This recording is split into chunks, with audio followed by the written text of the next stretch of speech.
Hey everyone, today we have a special edition of Magic Mondays, and it's special because it's a viewer request. That's right, Balthazar from Central Florida sent me an email and it said, would you please do this trick that my grandfather used to do? Okay, apparently this guy's grandfather used to do a trick for him, and he asked me if I had it and if I knew it, could I possibly do it for him? And as luck would have it, I do. It's called Color Monte. Okay, and this is a very old trick, and so what we're going to use is a very old table. Okay, now remember, when I do this in public, I always let people examine everything. Okay, so basically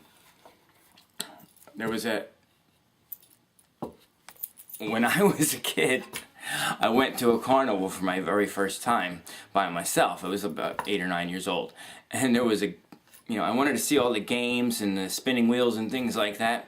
And I'm walking through the carnival, and there's a guy sitting in this one booth by himself, and he didn't have any of those spinning wheels or the cats that you knock off the shelf or the dartboard or anything. He just had some cards. So I said, well, what kind of game do you have? And he said, well, did you ever hear the 3-shell game with the 3 shells and the pea, and the guy moves them around, and you have to find what shell the pea is under? And, of course I heard of that. He said, well, we're going to do the same thing, but we're going to do it with cards, okay? Now, he said, basically, son, I have 3 cards here, right? I have a card with a blue diamond on it.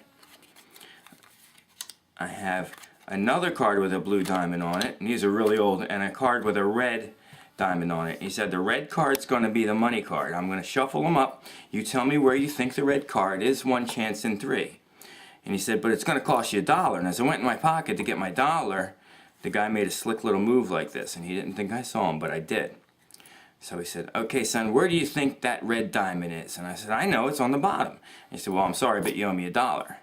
Well, maybe I didn't see what I thought I did, so I bet him it was up top, and he said, that's $2 you owe me. And if the red card isn't here and the red card isn't there, it had to be in the middle, so I bet him, and he said, that's $3 you owe me.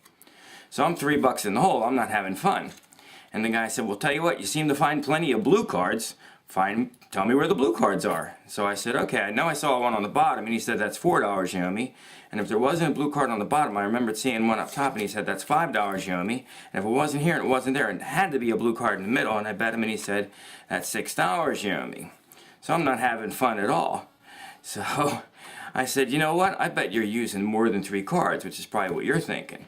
And the guy went, 1, 2, 3, that's $7 you owe me. Well, I'm $7 in the hole after playing this game for 30 seconds. I'm getting ready to walk away. And the guy said, I'll tell you what, son, I'll make it so you can't lose, okay? We'll show you the blue, show you the red, we'll go double or nothing on this one. Well, I figured double or nothing odds on a 50-50 chance are pretty good. So I thought for a second, and I said, you know what, I bet it's blue. And you know what this man said to me? This man said to me, son, you owe me $14. And I can't believe he did that.